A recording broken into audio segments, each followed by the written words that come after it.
Forgive me if this review is a little late, but it's been, George Floyd died after a police officer kneeled on his neck. An NYPD cruiser plowing into a crowd of protesters.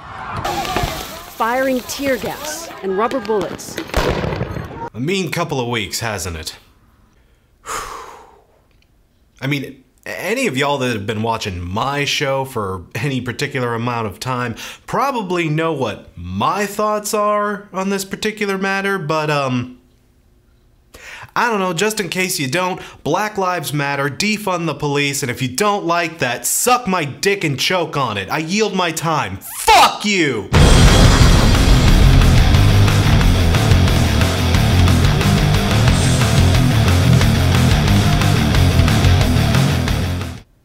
Well, I guess I'm not yielding my time just yet. I mean, I gotta do the review. Heyo people, Crash Thompson here, and welcome to this review of the 4th full-length album from Run the Jewels, RTJ 4. Oh shit, now I gotta talk about hip-hop. So as I'm sure most of you probably know, this channel used to be called The Rock Critic, mostly because I spoke primarily about rock music. It was just the genre I felt the most comfortable discussing. It's the genre I say I consume the most of at any one time. But yeah, back in the day, I used to only talk about rock, though admittedly, even back then, rock wasn't the only genre I listened to. You know, I listened to a lot of stuff, and I listened to a fair amount of hip-hop. I like hip-hop. There's a lot of hip-hop out there that I really do enjoy. But holy shit, people, I am not even slightly an expert, like at all. Look at me. Do I look like an expert on fucking anything? Honestly, I kind of hate to admit it, but that's the thing that's kept me from talking about any particular hip-hop acts or albums up to this point, you know? I'm not an expert, I am no pro, I barely know my ABCs when it comes to hip-hop, you know? I'm not even sure what the ABCs of hip-hop would be. A, Andre 3000, I guess? B, Black Star? That's probably a safe pick. C, Coolio? Look, people, I don't mean to ramble, but I'm just letting you know right up front that this is not going to be an expert analysis. Just right off the bat, I am probably not the guy to give you the big breakdown here. You know, there are other people out there who could do that for you. The Dead End Hip Hop guys have their review out. Luke James reviewed it recently. He always does good stuff. Even my buddies ARTV and Spectrum Pulse have their videos out on this, or they will by the time this video drops. Look, I mean, if y'all want to go ahead and take their word on this, it's okay, I feel ya, no hard feelings. Hey, I'm sure they appreciate the traffic, but well, in the rebrand, I said I wanted to cover other genres, so here we go. Time to tackle hip-hop. Thank God I get to do this for like an RTJ album and that I didn't have to bite the bullet on, say, like that most recent Eminem album that dropped, like, ooh, I listened to that. Again, I'm no expert, but, Scary Dad is mad. Why Scary Dad so mad? But hey, Run the Jewels, believe it or not, I'm actually a fan.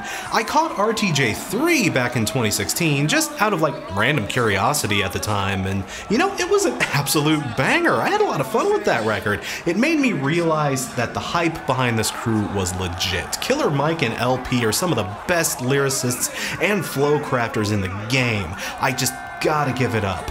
But when I say I'm a fan, I still mean that in like a mostly casual way. Oh, you know, I'm glad I am wearing this little neckerchief right now because I can go, ooh. I checked out RTJ 3, but because I was still, you know, this guy, I didn't really have a place to talk about it over here, and like with a lot of non-rock music that I was listening to at the time, I never had much chance to do a deeper dig on them because I was too busy for work, y'all. It got lost in the shuffle. I'm not immediately unfamiliar with this group, even though I am not an expert by any means.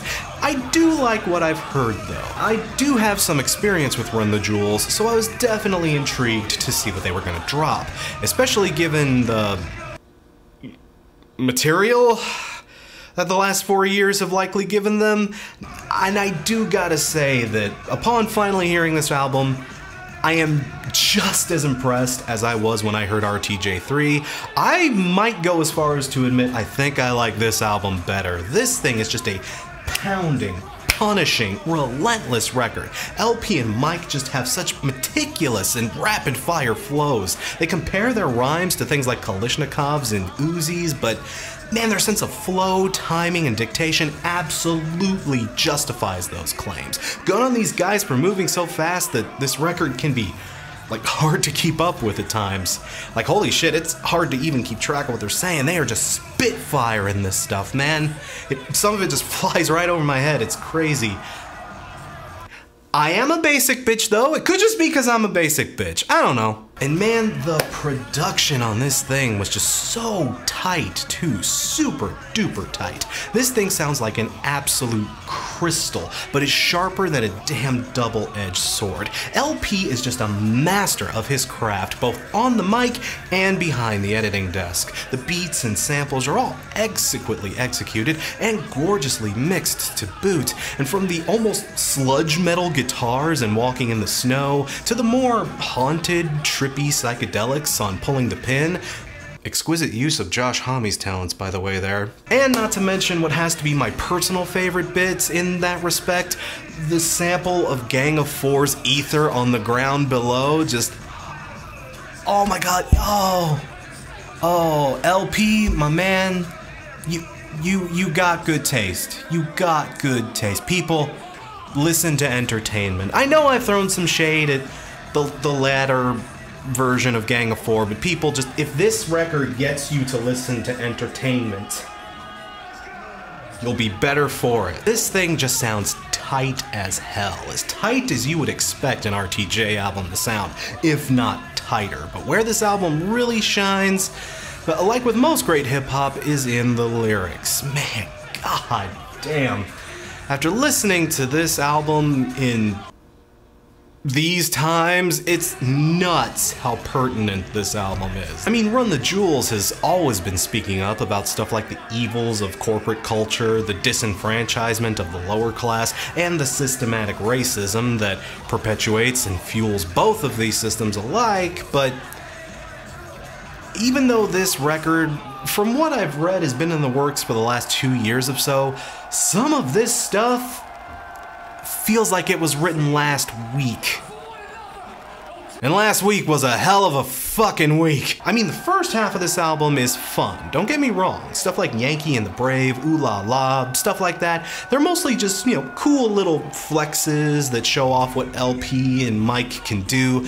You know, they're not here to get too preachy, and I do appreciate that. This album does have its fun moments, and that's great. But by the time Walking in the Snow hits, yeah, you know this album is not fucking around. I mean, that's the track everyone's talking about right now, but yeah, people, they're talking about it for a damn good reason. The lines about how cages are never built for just one group, the calling out of convenience Christians for claiming to follow Christ's teachings while supporting what basically amounts to internment camps on the US-Mexico border, and of course, that oh so infamous line, I can't breathe.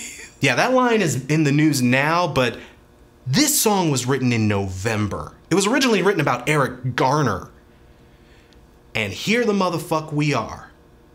Again. Ain't learned a goddamn thing, and we're right back here before we could even get started.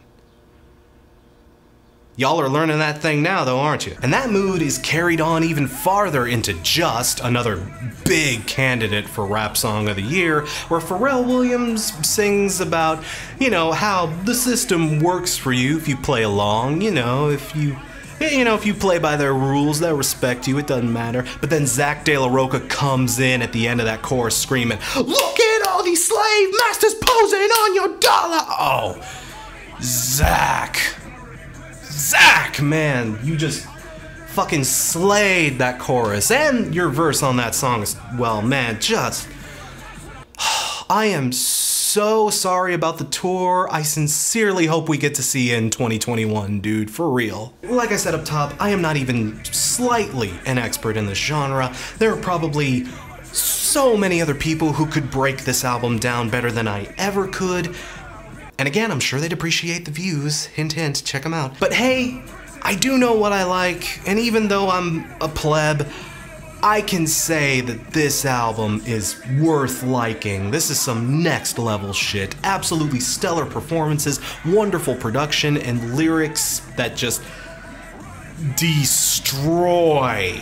There's not a single moment on this record that made me roll my eyes or wonder what the hell they were going for. No, they deliver on their message. And while I'm not an expert in hip-hop, this is just overall easily a top candidate for one of the best albums of 2020. Yeah, I'm no expert, but like people, if even I can appreciate what we got here, then y'all should take the chance to appreciate this album as well. For real. RTJ 4 gets 5 wee-wees out of 5. But what did you think? Feel free to let me know in the comments below, and if you like what you see, feel free to hit that subscribe button and ring the bell while you're at it. In the meantime though, I'm Thompson, and I'll see you in the next video. All lives don't matter until Black Lives Matter, and fuck you if you feel different. There, now I yield my time.